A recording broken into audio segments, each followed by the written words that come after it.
Assalamualaikum warahmatullahi wabarakatuh. Kembali lagi bersama saya Agus Ari Susanto.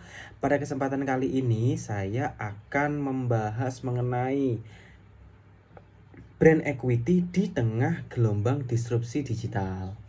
Nah, pertama-tama saya akan menjelaskan ya atau mengasih insight nih ya. Brand equity itu apa sih ya? Brand equity adalah nilai yang dimiliki oleh suatu merek. Nilai ini dapat diukur dari berbagai aspek seperti kesadaran merek, loyalitas konsumen, dan daya saing merek. Brand equity yang kuat dapat memberikan berbagai manfaat bagi perusahaan, seperti peningkatan penjualan, peningkatan harga jual, dan peningkatan biaya switching. Gelombang disrupsi digital telah membawa berbagai perubahan dalam dunia bisnis, termasuk dalam hal branding. Perubahan-perubahan ini telah memberikan tantangan dan peluang bagi perusahaan dalam mengelola brand equity mereka.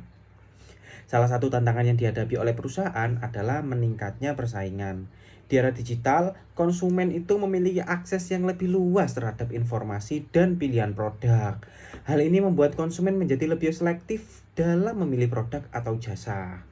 Oleh karena itu, perusahaan harus memiliki brand equity yang kuat agar dapat bersaing dengan perusahaan-perusahaan lain.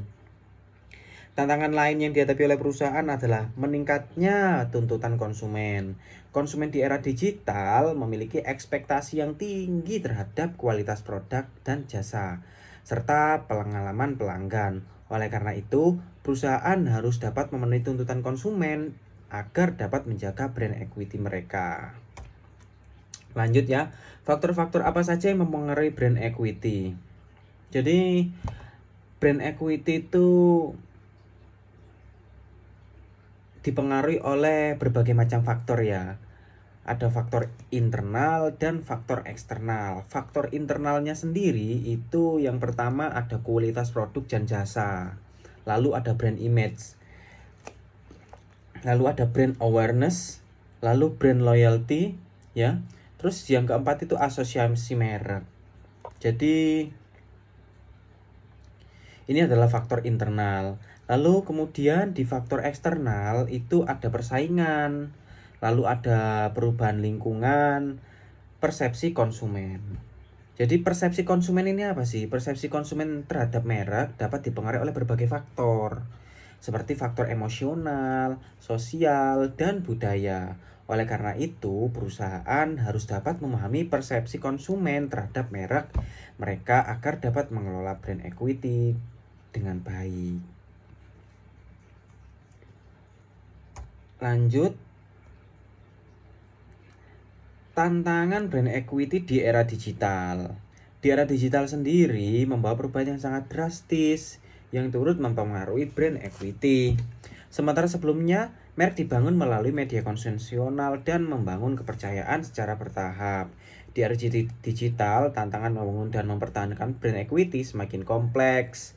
Berikut beberapa tantangan brand equity di era digital.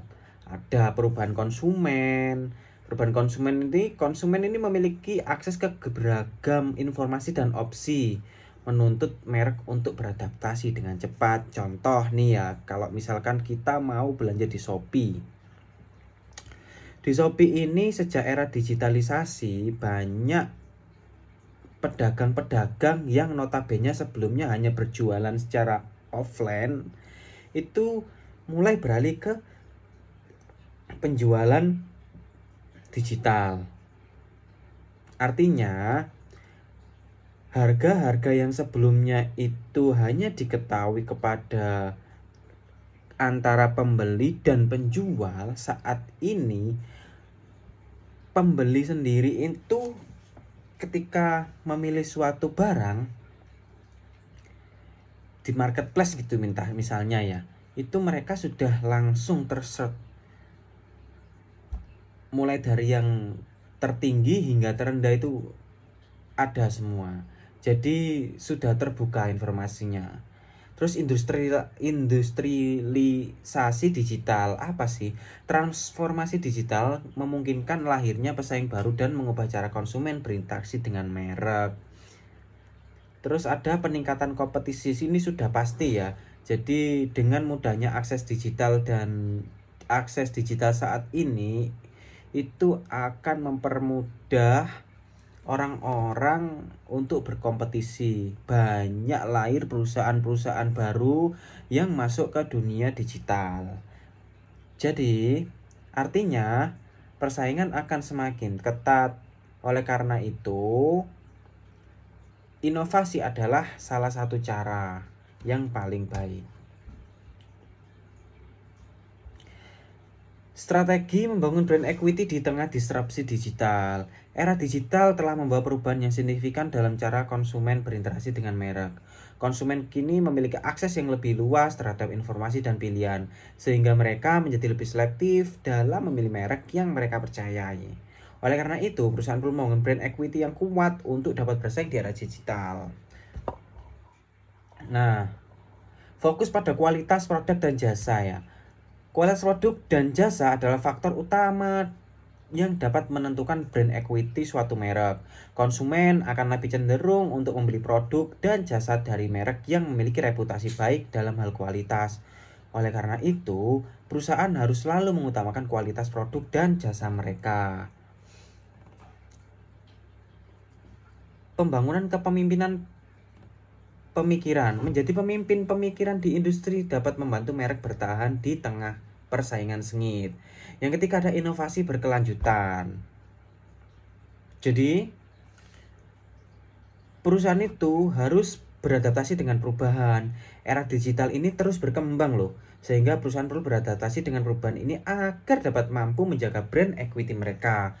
Perusahaan perlu berinovasi dan selalu mencari cara baru untuk berinteraksi dengan konsumen. Dengan menerapkan strategi-strategi tersebut, perusahaan dapat membantu brand equity yang kuat dan berkelanjutan di tengah disrupsi digital. Mengukur brand equity. Jadi merek itu adalah aset penting bagi perusahaan. Merek yang kuat dapat memberikan berbagai manfaat bagi perusahaan seperti peningkatan penjualan, peningkatan harga jual, peningkatan daya saing.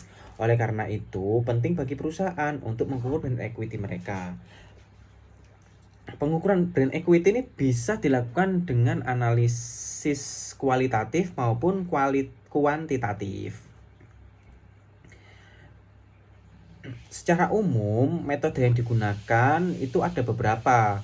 Yang pertama, brand awareness. Tingkat pengenalan konsumen terhadap merek itu seperti apa sih? Jadi, sudah seberapa jauh produk kita itu dikenal. Lalu brand image. Brand image ini meliputi brandnya kita itu sejauh mana sih? Image-nya itu seperti apa? Orang mengenal brand kita itu seperti apa? Lalu ada brand asosiasi atau asosiasi merek, kumpulan atribut, manfaat, dan nilai yang melekat pada merek. Terus brand loyalty, jadi tingkat kesetiaan konsumen terhadap merek itu ya apa sih? Bagaimana? Lalu brand value, nilai merek, yaitu nilai ekonomis yang dimiliki oleh merek.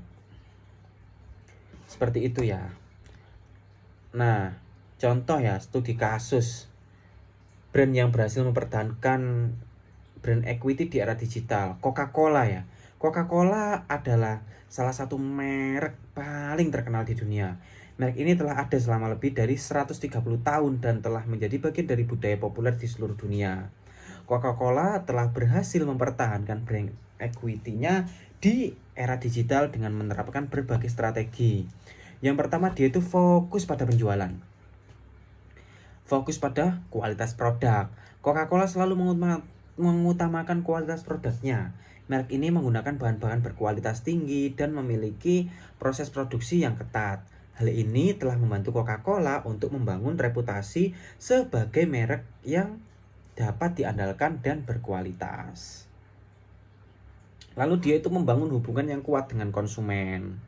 Coca-Cola memiliki hubungan yang kuat dengan konsumennya. Merek ini selalu mendengarkan umpan balik konsumen dan berusaha untuk memenuhi kebutuhan mereka. Coca-Cola juga memanfaatkan media sosial untuk berinteraksi dengan konsumen dan membangun komunitas.